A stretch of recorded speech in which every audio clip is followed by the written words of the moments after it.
Dan sejak Jumaat lagi kami telah membawakan perkembangan 5 peserta latihan lumba perahu panjang yang hilang di Sungai Sarawak itu, dan wartawan Awani Borneo kami Fadilah Sulaiman dan rakan-rakan lain masih berada di Kuching untuk mendapatkan perkembangan terkini. Dan Fadilah pada ketika ini, kalau tidak silap saya, berada di Hospital Umum Sarawak bagi mendapatkan perkembangan terkini. Fadilah, mungkin Fadilah boleh menceritakan sedikit apakah proses seterusnya selepas kelima-lima mayat dan sudah ditemui dan juga telah dikenal pasti, Fadilah.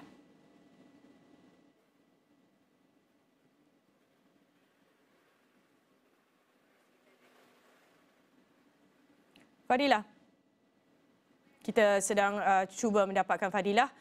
Mungkin Fadilah dengar tak saya balik semula soalan saya tadi, apakah perkembangan terkini daripada Hospital Umum Sarawak Kuching, Fadilah?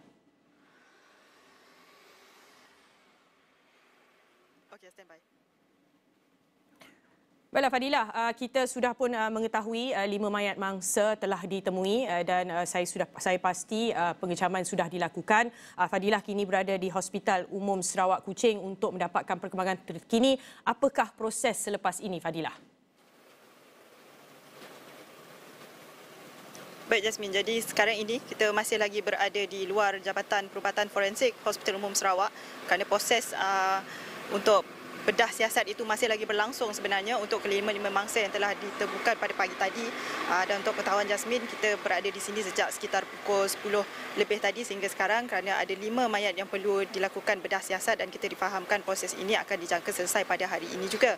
Dan untuk pengetahuan Jasmine juga, sebenarnya mangsa kelima-lima telah ditemukan pada jam sekitar 6 hingga 7 pagi tadi dan pengecaman mayat telah pun dilakukan pada pukul 9 pagi tadi juga di sini oleh keluarga terdekat mangsa berkenaan, iaitu 2 daripada ayah mangsa, 2 daripada isteri masing-masing dan seorang dicam oleh ibu mangsa. Dan sebab itu juga pada pukul 10 pagi tadi SAR telah pun ditutup secara rasmi di mana pengecaman mayat sudah pun dilakukan dan kita telah mengesahkan, telah menjumpai kesemua mangsa perahu karam yang hilang tersebut dan sekarang kita masih lagi berada di sini untuk menunggu proses bedah siasat. Dan menurut juga Ketua Polis Daerah Kuching pada pagi tadi, untuk proses seterusnya adalah apabila bedah siasat ini selesai, maka kesemua mangsa akan diserahkan semula kepada pihak polis untuk dilepaskan kepada keluarga masing-masing.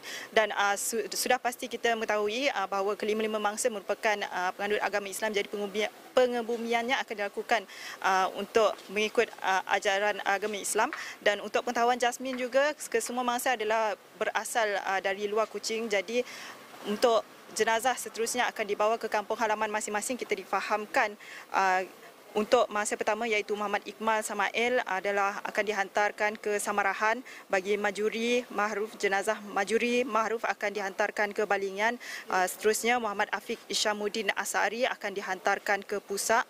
Muhammad Khairul Bidin akan dihantarkan ke Sadong Jaya dan seterusnya Muhammad Khairul Hisham Kasturi akan dihantarkan ke Asajaya. Namun ketika ini Jasmine, kita masih lagi menunggu proses bedah siasat itu berlangsung dan kita juga bersama dengan ahli keluarga ramai sebenarnya berada di luar Jabatan Perubatan Forensik ini sendiri kerana mereka juga menunggu bila-bila masa untuk mayat mangsa selesai dibedah siasat untuk dilepaskan kepada mereka, Jasmine.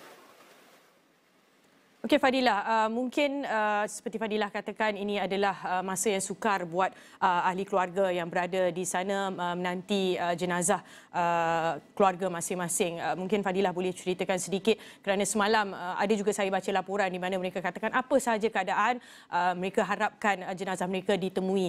Mungkin Fadilah ada cerita sedikit mengenai itu.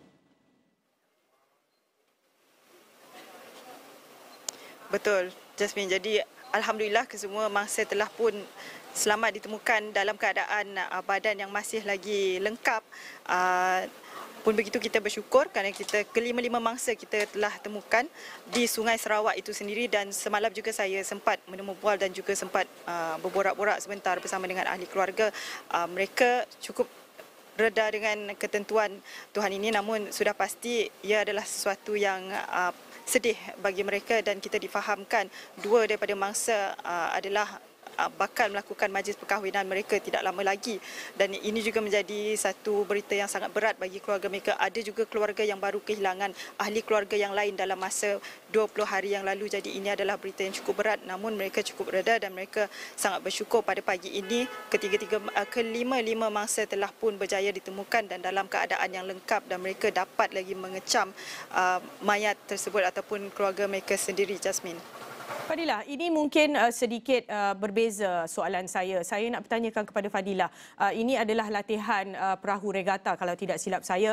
Mungkin ada cakap-cakap mengenai SOP yang baru melihat kepada latihan dan sebagainya yang akan dilakukan pada masa hadapan. Betul, Jasmine. Jadi salah satunya yang paling penting sekali adalah bagi sesi latihan untuk regata ini akan diwajibkan menggunakan jaket keselamatan. Akan dimantapkan lagi pemantauan menggunakan jaket keselamatan itu kerana kita tahu mereka melakukan sesi latihan ini di laluan Sungai Sarawak dan Sungai Sarawak itu sendiri menjadi laluan bagi kapal-kapal besar yang lain juga. Jadi kapal-kapal besar juga difahamkan ataupun dimaklumkan tentang sesi latihan bagi perahu regata ini kerana mereka untuk memperlahankan kapal mereka ketika berada di laluan berdekatan dengan sesi latihan kerana itulah yang menjadi punca ataupun asbab kepada perahu itu karam pada 3 hari lepas, iaitu kes yang berlaku dalam 45 jam yang lalu dan mayatnya ditemukan pada hari ini iaitu SAR hari ketiga, Jasmine.